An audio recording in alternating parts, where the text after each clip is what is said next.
안녕하세요. 안녕하세요. 자, 오늘 조리원리 문제풀이 들어갈 거고요. 조리원리 같은 경우에도 여러분들 맨 앞에 문제 목차 순서 한번 봐보세요.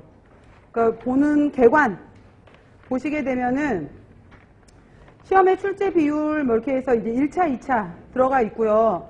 조리원리 같은 경우에는 여기 보는 것처럼 이제 식품학미 조리원리 이렇게도 들어가 있지만은 또 단체급식에서 같이 연결시켜서 위생으로 해서 같이 물어보기도 해요. 그래서 단체급식 또 위생 그다음에 식품학에서 조리원리 이렇게 통합으로 해서 연결되는 부분도 있었고요.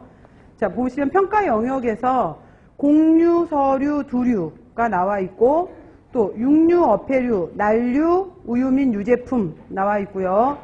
과일, 채소, 해조, 버섯류, 그 다음에 당류, 유지류, 조미료, 향신료 이렇게 나와 있는데 자, 전체적으로 여러분들 조리 같은 경우에 공부하고 나면은 그래서 조리 원리라고 되어 있지만은 조리 원리도 더 엄밀하게 말하면 사실 요즘에는 뭐 조리 과학 그다음 아니면은 실험 조리 그다음에 뭐 조리에서 또 들어가서 가공 뭐 저장학 이런 데까지 쭉 연결이 되잖아요. 그래서 조리로 들어가는 부분이 절대 쉽지 않잖아요. 그래서 부분들이 굉장히 좀 어렵게 나올 수 있는 것들이 과학이다 뭐 이렇게 나오기 때문에 이쪽이 이제 식품화학적인 기전을 가지고서 물어보는데 실제로 또 여기에서 요즘은 이제 정말로 그래서 조리를 어떻게 하는지 알고 있느냐까지 해서 또 물어보기 때문에 범위가 굉장히 화학적인 것부터 실제 조리하는 부분까지 이렇게 범주가 좀 넓게 나오는 파트인 것 같아요. 그래서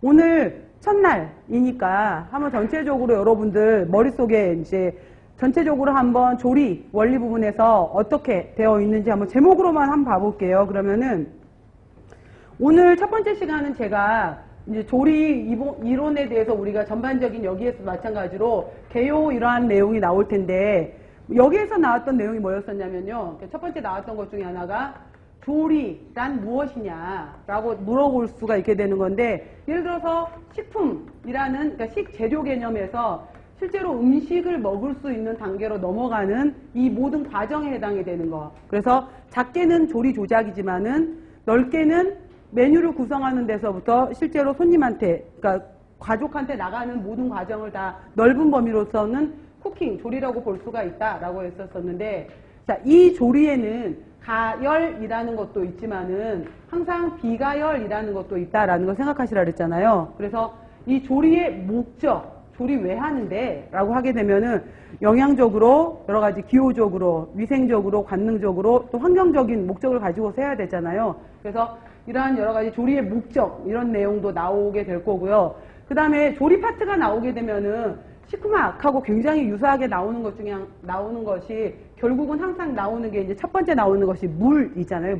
물을 이용해서 그 다음 나온다면은 열을 이용해서 만약 가열조리, 비가열조리가 들어가든 물과 열이 들어가게 되면은 그래서 식품학의 첫 번째 파트가 수분으로 들어가는 거잖아요. 그래서 이제 물을 이용해서 여러 가지 용매 역할을 하는 것들도 있고 또 뭐 용매 역할을 한다. 뭐 이러한 역할, 그 다음에 용액이 되고 뭐 이러한 과정에 대해서도 나올 수 있고요. 그 다음에 이 물 얘기가 나오게 되면 식품에서는 자유수, 결합수 얘기가 나오게 되면서 자유수에 해당이 되는 것이 AW잖아요. 이 AW를 가지고서 결국은 식품을 오랫동안 저장하기 위해서는 당장법, 염장법, 이런 여러 가지 삼투에 대한 이야기가 나올 수 있는 부분의 얘기도 나올 거고요. 그 다음 용액이라는 성질을 가지고서는 어떤 용액이 있느냐라고 하게 되면은 진용액이라는 개념도 있고 그 다음에 교질용액이라는 개념도 있었고 그 다음 현탁액이라는 개념도 있었고 물과 기름은 섞일 수 없다. 섞일 수 없는 두 가지가